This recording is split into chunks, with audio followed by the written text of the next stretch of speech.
Tuesday on our show, Stephen A. Smith said that he's hearing that if Kevin Durant doesn't stay in Oklahoma City, LA is his primary objective as a landing spot as opposed to South Beach or even his home of Washington. Kevin Durant responded to this on Friday. Here's what he said.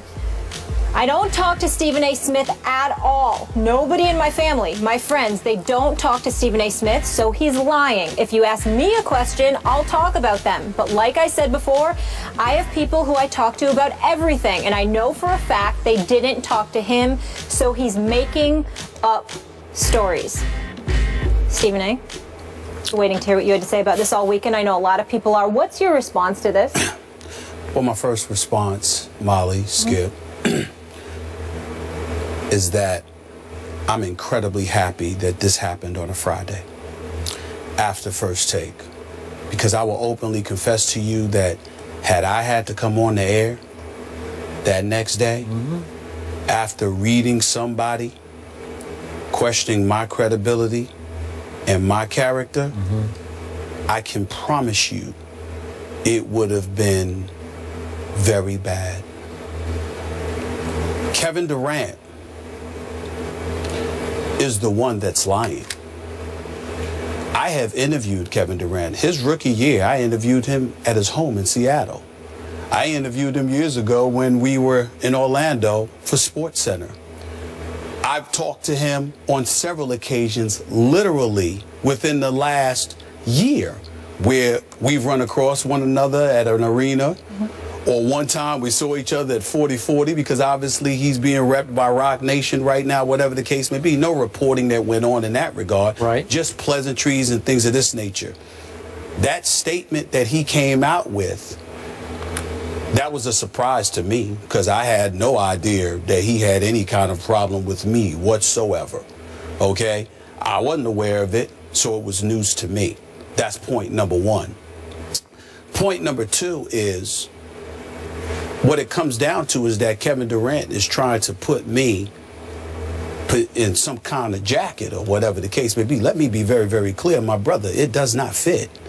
You are in no position to question my credibility whatsoever. A matter of fact, one would argue, what position are you in to question the credibility of anybody in the media, particularly when the last time we really heard you say anything of significance, it was when you were addressing the media or undressing the media in February and telling them, could y'all put up this quote for America to see, please? Here it is right there. You guys really don't know bleep. To be honest, man, I'm only here talking to y'all because I have to. So I really don't care. Y'all not my friends. Y'all going to write what you want to write. You're going to say what you want. You're going to love us one day and hate us the next. That's part of it. So I just had to learn how to deal with it. Come back to me, please. Kevin Durant said that in response to idiotic questions he felt the media was asking him about head coach Scott Brooks and his potential tenure, because Scott Brooks obviously took them to the playoffs, won over 65% of the games, was doing a fabulous job, at least in Kevin Durant's mind, so much so that the year before, Kevin Durant said, hey, I think this guy should be the coach of the year. So he deemed the questions ridiculous. That was in February. What happened in April, Skip? Scott Brooks was fired. Okay, and now Billy Donovan is coaching. So those same people that you were talking about, those same people you labeled essentially idiotic, although to your credit, you got wise and came back and apologized. Ultimately, you showed your true feelings. It's like somebody that's a bit inebriated, somebody that's really speaking their mind and their heart. Then they want to turn back and say, well, you know what, we really apologize. When you really, really didn't mean to. You just upset that the heat that came your way was something that you couldn't deal with. He also went on to say, nobody that I know really talks to him. Well, his own mother was on this show. His brother Tony is somebody that I've ran across on many occasions. And the last point that I would like to make is that if nobody speaks to me, then maybe you need to check with folks in your inner circle again and ask, why did I receive phone calls over this weekend with people telling me, let's chill, this little beef that's going on. So evidently you're wrong about that too. Now let's get to the nitty-gritty. And let's talk about what's really going on. I sit here today incredibly offended by the personal attack that this man has put against me. Even in the midst of all of that, Let me tell you, Skip Bayless, Kevin Durant is a good dude. His family is wonderful. He's wonderful. There's nothing negative that I have to say about this person as a human being. I am addressing what he said about me. I am not attacking Kevin Durant. As I said on my own Twitter account, in response to him, the game is better when he's playing. Sure. I consider him one of the top 2 players in the world. How many times have you sat here and heard me say, Skip Bayless, I consider him one of the best professional athletes as a person I have ever met in my life. He is that decent and that good of a young man, which is why it disappoints me that I have to sit here and address him the way that I have to address him. Because the reality is that, number one, you don't know who I talk to. Number two, if I'm so wrong, why haven't you not signed an extension with the Oklahoma City to stay for years and years to come? Is it not you that alluded to how you're willing to entertain free agency? Are you trying to tell me you're not going to consider the second largest market in the United States of America, particularly with Kobe Bryant scheduled to depart? And it's clearly a home that Russell Westbrook, who starred at UCLA, might not mind going to a year after you go, if indeed that were the case. All of these things that I said make absolute sense. At no time did I say that I spoke to Kevin Durant. At no time did I say that I spoke to people in this inner circle. I recall an individual by the name of LeBron James, who wasn't speaking to anybody, but who broke the story that he was going to South Beach. Since when do I need to sit there and speak to people that you deem trustworthy individuals to find out what is going on with you? Which brings me to the issue that I, unapologetically, not shy about it, am more than willing to address. Let me say this, because I know that we as reporters don't like to say this because it comes across as, you know, a bit boisterous or whatever the case may be. I'm sorry, Skip Bayless. My career spans 20+ years. How many reporters do you know has broken as many stories as I have? All of these folks that want to talk about me, Washington Post picking up the story, USA Today picking up reputable publications. I'm not calling out anybody. I'm just addressing people who are willing to call me out. Are we willing to put my resume up against the people who talk about me? I welcome that. I know it's not popular to say, but this thought process that says, hey, well, you know what? He's just somebody who runs his mouth. I don't show up at NBA arenas. I'm not on the road.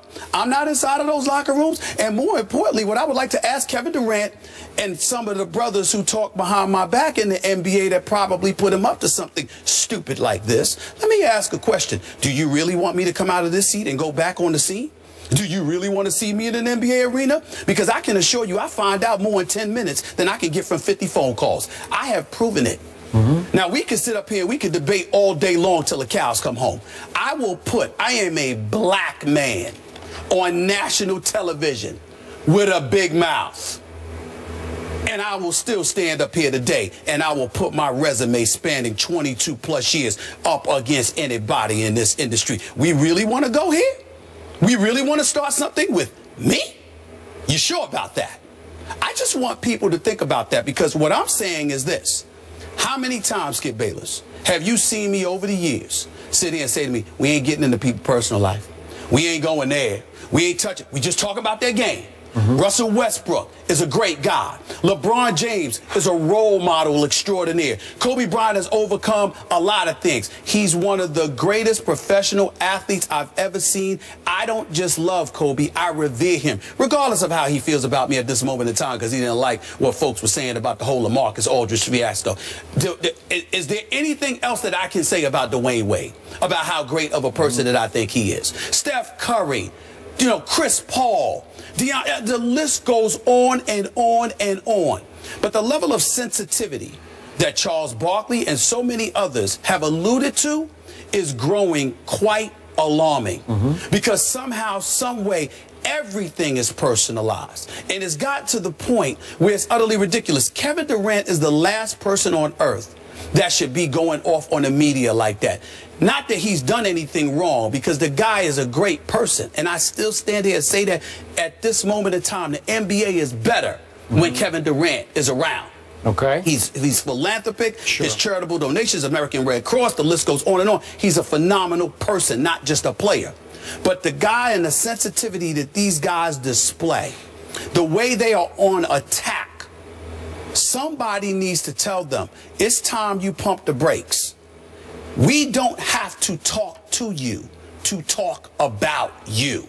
You want to start something, that's just not the wise thing to do, especially when you have no validity. I am going to repeat.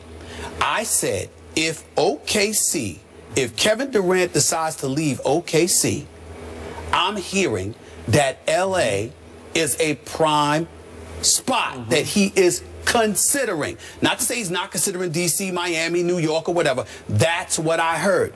I'm not lying. If I were wrong, Kevin Durant would have signed his extension with OKC. Okay? You being represented by Rock Nation. I know these boys.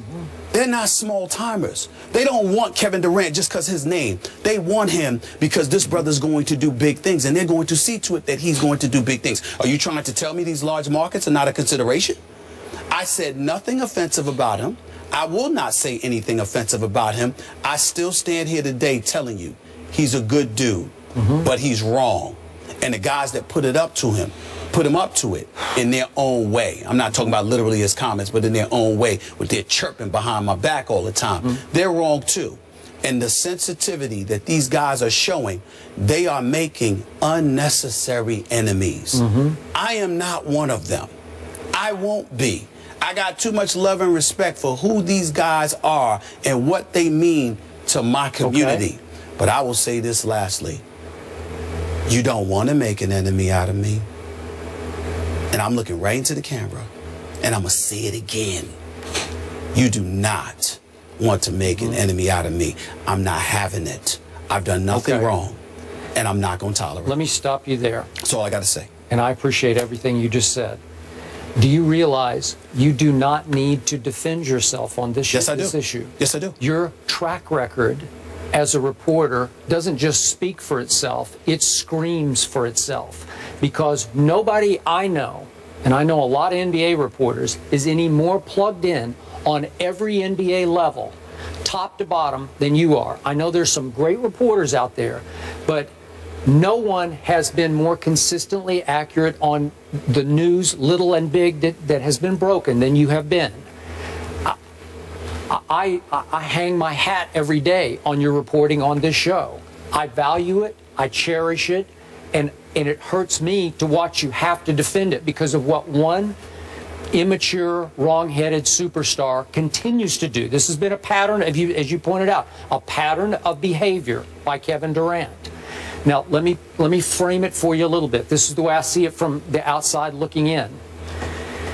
You love this guy as a player. You've sat in that seat morning after morning and defended him and lauded his play. Am I right? I mean, I've lauded both his play and him as a man. As a man. So I'm sure a part of you is stung by this, that he would do this to you after all the support you have voiced for him. Am I right? Yes. Okay, now let me look at it from his side.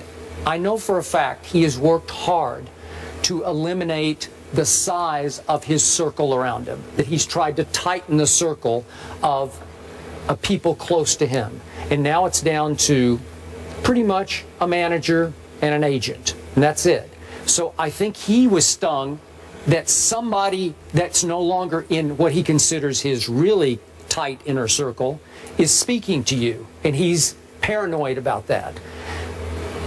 It doesn't matter, because you know a lot of people who know a lot of people, and I have no doubt that what you said is dead on and has been operating somewhere in Kevin's thoughts. It just put him in a little bit of an awkward position, but he could have handled it if he would just grow up. He could say, look, my heart's in Oklahoma City. I have no plans to leave here.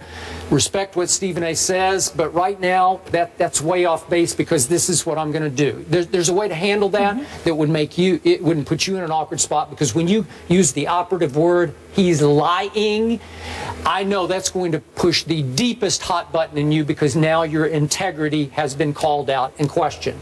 Remember this about Kevin Durant. He is playing under the most protective anti-media bubble in all of the NBA. erected by the Oklahoma City Thunder. Am I right about that? Yes. They're so out of bounds in how they're teaching these kids to deal or not deal with the media, because the media can be their friend.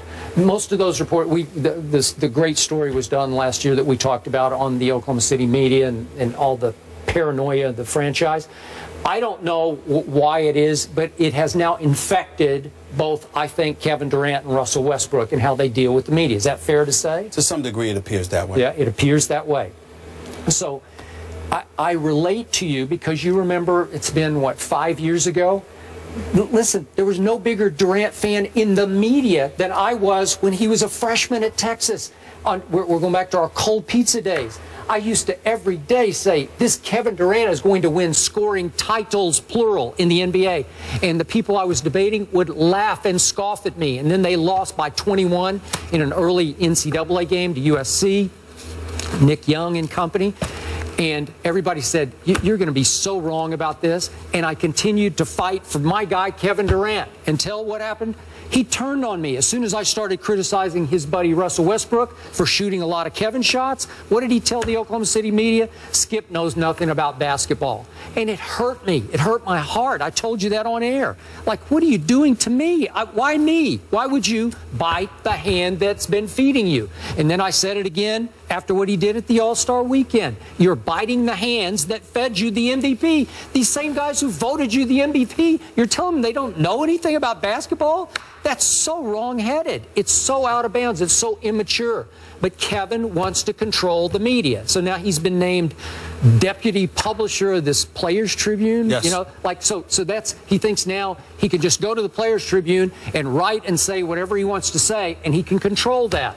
Well, you can't, Kevin, because the pen, so to speak, in this case it's the media, is mightier than the sword. You know that Well, the expression. thing about it is this.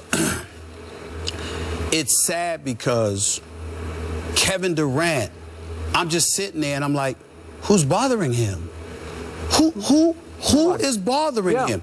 Where is the animosity coming from? And from the, you know, and this part is not about Kevin Durant. This part is about the fourth estate. This part is about the media. You had better wake up. It's real nice to gravitate to the headlines or whatever the case may be. But I got this chair. I get to respond. You do. And not only am I speaking up for myself, I'm doing something that's not done for me often. I'm speaking up for my contemporaries. My contemporaries religiously leave me to hang out and dry. But I'm sitting here speaking up for them. I don't cover Oklahoma City. You know, they do. Why is he cussing y'all out because y'all asking about Scott Brooks? And then when you proved to be right and he was gone in April, where was Kevin Durant to be found to sit there and say, y'all had a point. Y'all were right. I was wrong. I shouldn't have done that because clearly y'all knew something that I didn't know. Absolutely nothing. And so what you have is a situation where you have folks in the media who don't have our voice. And they're sitting there and they're using these headlines and pouncing on it. And, you know, you think you uplifting the athletes, and the athletes are feeling emboldened because they get to come at us any old way. Well, that's most of us. Not here. I'm not trying to, shoot, I know how potent you are. I'm not trying to dismiss Skip at all. But Skip ain't me. Put that camera back on me. Skip ain't me. And I ain't Skip. I'm not having that. I have been more fair. And I'm going to put that out there. You can say, well, you could put it Kwame Brown, Slava Medvedev, all of this stuff. I'm joking around with names of guys that I think can't play. But when it comes to the meat and potatoes, or what's going on in guys' lives, what's going on with people close to them that affect their life and affect their performance on a basketball court, what do I say? Zero. Nothing. They want to use the example of Allen Iverson. Allen Iverson is my man. Don't compare yourself to Allen Iverson. That's like my little brother. We're that tight. You understand? So there are things that I may have done. You might look at it as wrong, but I looked at myself as trying to help him. And now we're as thick as thieves and we're as tight as ever. I love Allen Iverson in ways that I will never love most of these guys. But I respect them because I know what they mean to my community. I know what they stand for. And I know that by and large, they're even better as people than we give them credit for. But the level of sensitivity and the level of immaturity is leading you down a wrong path. And this much I can promise you. And I want to say this to Kevin Durant again. This ain't no damn jump shooting contest. This ain't me playing on a basketball court. I couldn't shine your shoes. But this is a different arena. And the one thing I can promise you, you will never have the last word.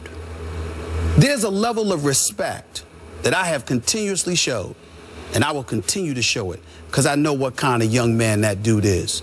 But he made a mistake here, and I feel the need to call him on it. I couldn't let it go. And from now on, this implication that I don't know stuff, y'all better think twice about that, because when these NBA games come, you're going to see me at these arenas. And remember what I said to you. I can find out more in 10 minutes at a basketball arena than I can on the phone with 50 different people inside of 2 weeks. Think about that and ask yourself, do you really want to go there? I sincerely hope that I don't have to have this conversation with anybody again. Let's move on. Appreciate it. Let's leave it there. And to your haters, if you don't like somebody, Stephen A., but you watch everything they do, you're a fan. You both have a lot of fans. I've said this to Skip before. Much more First Take after the break. Keep it here.